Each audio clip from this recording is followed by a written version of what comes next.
예, 박정희 한판 승부 함께하고 계시고요. 여야 대표 초선 의원들과 함께하는 초선 한판 시간. 예, 국민의힘 홍석준 의원님께서 도착하셨습니다. 우리 의원님도 오늘 4.19 기념사 어떻게 들으셨습니까? 예, 저도 오늘 뭐 현장에 참석 현장에 참석하셨군요. 예, 했습니다. 예. 아니 뭐 그 민주주의, 자유민주주의 가장 기본이 결국 이제 국민의 자유로운 의사에 의해서 어떤 시스템이 결정되는 건데 어떻게 보면 사실 당연한 이야기고 이게 뭐 특별한 어떤 특수적인 어떤 그런 사안을 한 것은 아니고 일반적인 어떤 그런 사안인데 잘 아신 것처럼 지금 미국도 뭐 트럼프라든지 과거에 없었던 아주 특수한 경우가 자꾸 생기고 있지 그렇죠. 않습니까? 그런 것들이 결국은 이런 어떤 그 뭐 유튜브라든지 이런 어떤 자기가 좀 보고 싶은 듣고 싶은 그런 어떤 정보가 집중적으로 소위 말해서 자기 어떤 편향적인 그런 것 때문에 자꾸 이제 더 극단적인 그런 것 같은데 뭐 그런 점을 좀 강조한 것 같고 사기꾼 단어.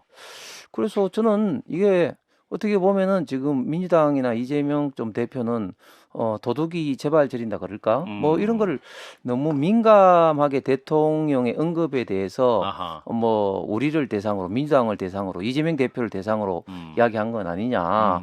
뭐 그렇게 생각하실 필요가 있나 싶습니다.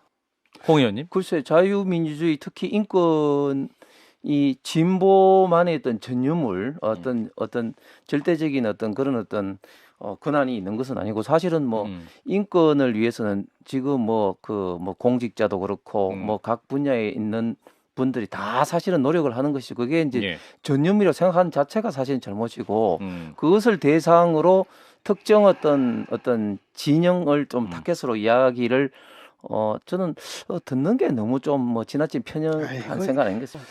글쎄 제 생각에는 뭐 결국은 대통령께서 말씀하신 것은 가장 중요한 것은 국민들의 인권과 자유고 그 민주주의도 자유와 인권이라는 어떤 가치를 실현하기 위한 어떤 수단이다. 그런데 이제 그런 어떤 민주주의가 뭐 가짜 뉴스라든지 뭐 여러 가지에서 오남용이 되고 있어서 어떤 자유와 인권이 지금 침해되고 있다. 사실은 크게 맥락 보면 그런 거 아니겠습니까? 사실은 그런 것에 대해서 좀 표현을 조금 강하게 했다고는 볼 수는 있겠지만, 그래서 그 연설 자체를 저는 뭐 지나치게 폄훼하는 것은 안 맞다고 봅니다.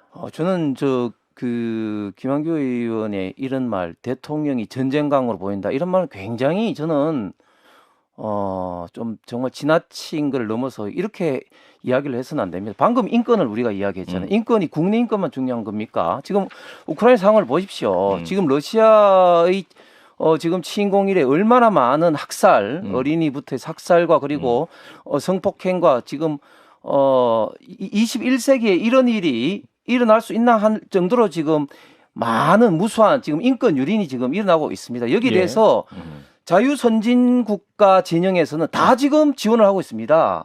다 지금 재정적인 지원 물론이고 군사적 지원을 지금 다 하고 있어요. 지금 안 한 나라가 어디 있습니까? 그런데 우리나라는 군사 지금 현재 분단의 좀 특수한 상황으로 상당히 지금 이제 비군사적 경제적 지원을 하고 있을 뿐이죠. 지금 대통령이 단서를 달았지 않습니까? 민간인 대량 학살이라든지 이런 어떤 문제 있으면은 우리 대한민국도 자유 진영의 어떤 책임 있는 국가로서 그런 군사 지원할 수도 있다. 그러니까 그런 식으로 할 수도 있다. 이런 어떤 대통령이 국가 원수로서의 의사 표현을 그 외국 통신과 가지고 하는 이것을 두고 국내에서 전쟁광이다? 저는 이렇게 표현하는 것을 이런 식으로 위험을 초래해서는 안 된다고 구체적인 사안이 생각합니다. 왔을 때는 당연히 군사 파병에 대해 군대 파병에 대해서는 당연히 국회 동의를 받아야 되는 거죠. 그건 당연한 원론적인 사항인 거고. 홍석준 국민의힘 의원 고맙습니다.